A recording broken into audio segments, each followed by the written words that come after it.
কি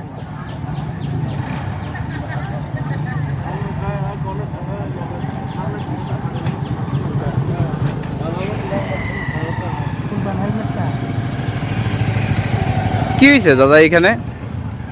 এখানে TSF tribal student federation মনে হয় কোনো কিছু দাবি দাবা নিয়ে তারা রাস্তা অবরোধ করছে। কোন জায়গাতে এটা? এটা ফরমুরা সাধুপাড়া জায়গাটার নাম। কোন জায়গা? সাধুপাড়া। আচ্ছা, আপনি কই যাইতেন আসলেন? আমি তেলিয়ামুড়া কল্যাণপুর স্কুলে চাকরি করি, স্কুলে যেতে আসি। আপনার নাম? আমার নাম পরিমল দে। কোন বিষয়ের টিচার আপনি? আমি science teacher. Science teacher. Kalyanpur কোন স্কুলে? Kalyanpur Gayangphang high school. তো এক্ষণে তারার সাথে কি যাইতে দিচ্ছেন আপনারে? হ্যাঁ আপনি কইছেন নি আপনি যে সরকারি কর্মচারী? হ্যাঁ হ্যাঁ। তারা কি কইছে? আর তারা রাস্তা সম্পূর্ণ বন্ধ করে রাখছে, মানে দিত না। তো এখন কি করবেন আপনি? ওনার পিতা করুন মতক্ষণ তো অপেক্ষা করলাম, দেখে যাবো আগরতলা যাবো।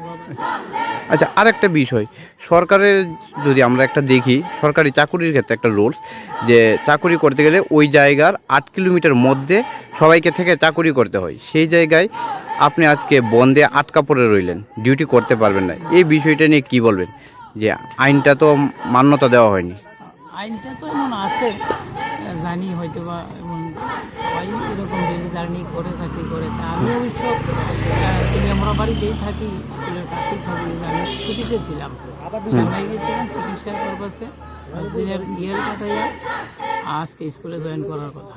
আমি 5 দিনের রিয়েল স্যাংশন করে গেছি। আচ্ছা, মানে তেলিয়ামুড়াতে থাকতেন, থেকে ডিউটি করতেন, কিন্তু তেলিয়ামুড়া থেকে কল্যাণপুরের দূরত্ব 15 কিলোমিটারের উপর।